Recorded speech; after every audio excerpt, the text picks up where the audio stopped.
So guys कैसे सभी लोगों का स्वागत है आपके अपने यूट्यूब चैनल चिलेक्स कुमार पे। एंड प्यार दोस्तों, प्यार बच्चों, आज हम पढ़ने वाले हैं एनसीईआरटी 10th बुक का फोर्थ नंबर चैप्टर।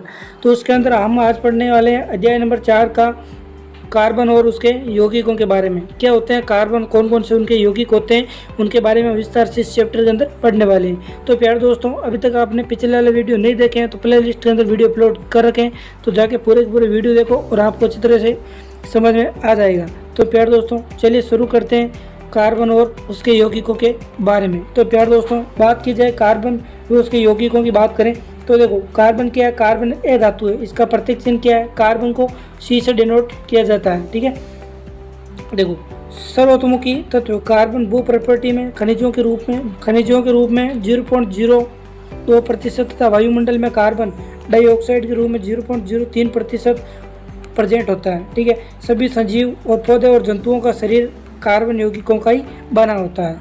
यार दोस्तों, कार्बन में सहसंयोजी आबंध की बात करें तो कार्बन की परमाणु संख्या 6 होते हैं। Hydrogen, helium, lithium, beryllium, boron, carbon 6 number पर आते हैं। तो इनका कार्बन की परमाणु संख्या क्या होगी?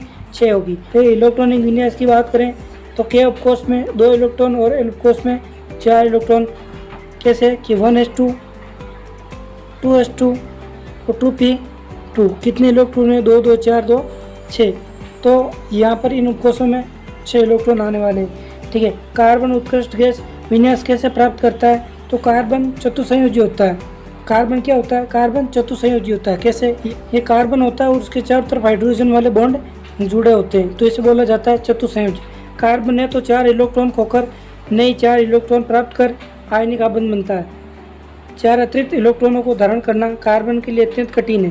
कार्बन द्वारा 4 इलेक्ट्रॉन खोने के लिए अत्यधिक ऊर्जा की आवश्यकता होती है। इसलिए कार्बन अपने अन्य परमाणु तथा अन्य तत्वों के परमाणु के इलेक्ट्रॉन के साथ साझेदारी कर बॉन्ड बनाता है। ठीक है, तो प्यार दोस्तों, इसी प्रकार विभिन्न प्रकार के परमाणु या इलेक्ट्रॉन की साझेदारी से बने बॉन्ड को सहसंयोजी बॉन्ड कहते हैं या आबंध कहते हैं। कार्बन के अतिरिक्त के परमाणु हाइड्रोजन, ऑक्सीजन, नाइट्रोजन और क्लोरीन भी इलेक्ट्रॉनों की साझेदारी करके बॉन्ड बनाते हैं। ठीक, यहाँ पर फिर दोस्तों हाइड्रोजन की बात करें, हाइड्रोजन के 2 परमाणु आपस में साझेदारी करके इलेक्ट्रॉनों का जोड़ा का निर्माण करते हैं, अर्थात H2 अणु का निर्माण करते हैं।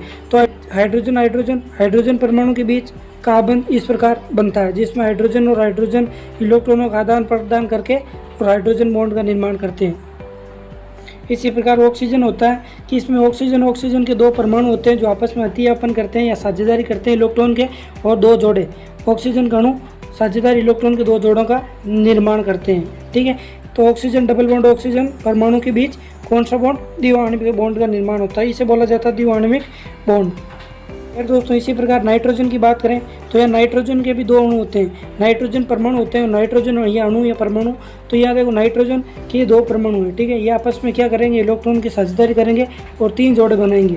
ठीक है, देखो ये एक जोड़ा, 2 और 3 जोड़ों का निर्माण करते हैं। तो ठीक है, तो नाइट्रोजन के मध्य ट्रिपल बॉन्ड आ जाएगा, अर्थात त्रिबंध का निर्माण होगा। नाइट्रोजन परमाणु के बीच त्रिबंध या ट्रिपल बॉन्ड का निर्माण हो जाएगा। पर फिर दोस्तों, जल के अणु होते हैं, वो ऑक्सीजन और हाइड्रोजन परमाणु के सिंगल बॉन्ड का निर्माण करते हैं। दोस्तों, यहाँ पर क्या होता है? H2O का निर्माण होता है, जिसमें हाइड्रोजन के 2 अणु और ऑक्सीजन का 1 अणु आपस में इलेक्ट्रॉनों का आदान प्रदान करके H2O के अणु का निर्माण करते हैं। H2O के अणु का निर्माण होता है, वो हाइड्रोजन और हाइड्रोजन के मध्य कौन सा बॉन्ड होता है?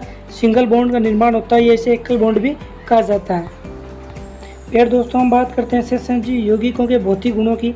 तो यहाँ सहसंयोजी यौगिकों के गलनांक व कंपनांक क्या होते हैं? कम होते हैं। ठीक है, क्योंकि इनके बीच अंतरा अणु बल बहुत कम पाया जाता है। ठीक है, सहसंयोजित यौगिक विद्युत के क्या होते हैं? कुचालक होते हैं। क्यों? क्योंकि इलेक्ट्रॉन के बीच और कोई आवेश कण नहीं पाए जाते, इसलिए। फिर दोस्तों, कार्बन की सर्वतोमुखी प्रकृति की बात करें तो एक होती है संकलन की प्रकृति। क्या कि कार्बन परमाणु के बीच सहसंयोजी आबंध बनाकर लंबी श्रृंखला, साकित श्रृंखला और वलय श्रृंखला वाले यौगिकों का निर्माण करता है। कार्बन के परमाणु एक दूसरे से एकल द्वित्रीय आबंध द्वारा जुड़ सकते हैं। कैसे कि कार्बन सिंगल बॉन्ड के साथ जुड़ सकता है, कार्बन डबल बॉन्ड के साथ जुड़ सकता है और कार्बन ट्रिपल बॉन्ड के साथ भी जुड़ सकता है। ये कार्बन की संकलन की प्रकृति पाई जाती है।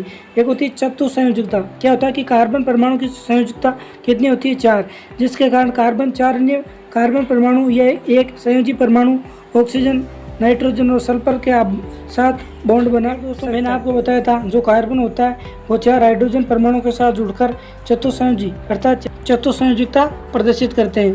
दोस्तों हम पढ़ने वाले हैं संदर्भ और असंदर्भ कार्बनिक यौगिकों के बारे में कि कार्बन और हाइड्रोजन के यौगिकों को क्या कहते हैं। ये हाइड्रोकार्बन कहा जाता है। कार्बन और हाइड्रोजन के यौगिकों को हाइड्रोकार्बन कहा जाता है। हाइड्रोकार्बन की बात करें तो 2 प्रकार के होते हैं, संतृप्त हाइड्रोकार्बन और असंतृप्त हाइड्रोकार्बन। ठीक है, इसके अंदर संतृप्त हाइड्रोकार्बन की बात करें तो कार्बन परमाणु के बीच एकल बॉन्ड पाया जाता है। जैसे कार्बन और कार्बन के मध्य सिंगल बॉन्ड पाया जाता है तो इसे बोला जाता है एकल बॉन्ड। उदाहरण की बात करें तो एल्केन, इसका सामान्य सूत्र होता है CnH2n+2, इसका फॉर्मूला होता है किसका, एल्केन का। बात करते हैं असंतृप्त हाइड्रोकार्बन की तो कार्बन परमाणु के बीच द्विबंध और त्रिबंध 2 चीज़ें पाई जाती है। ठीक है, द्विबंध में डबल बॉन्ड होगा, कार्बन और कार्बन के मध्य डबल बॉन्ड पाया जाएगा और कार्बन के मध्य ट्रिपल बॉन्ड पाया जाएगा। डबल बॉन्ड की बात करें तो इसमें एल्कीन आता है और इसका फॉर्मूला होता है CnH2n। ठीक है, एल्केन का फॉर्मूला होता है CnH2n। इस प्रकार प्यारे दोस्तों ये संतृप्त हाइड्रोकार्बन और असंतृप्त हाइड्रोकार्बन के बारे में हमें पता चला है। तो प्यारे दोस्तों मिलते हैं कल की एक और न्यू और इंटरेस्टिंग वीडियो के साथ। तब तक थैंक यू सो मच और वीडियो को लाइक करें, चैनल को सब्सक्राइब करें, अपने सारे दोस्तों के साथ वीडियो को शेयर ज़रूर करें। Thank you so much.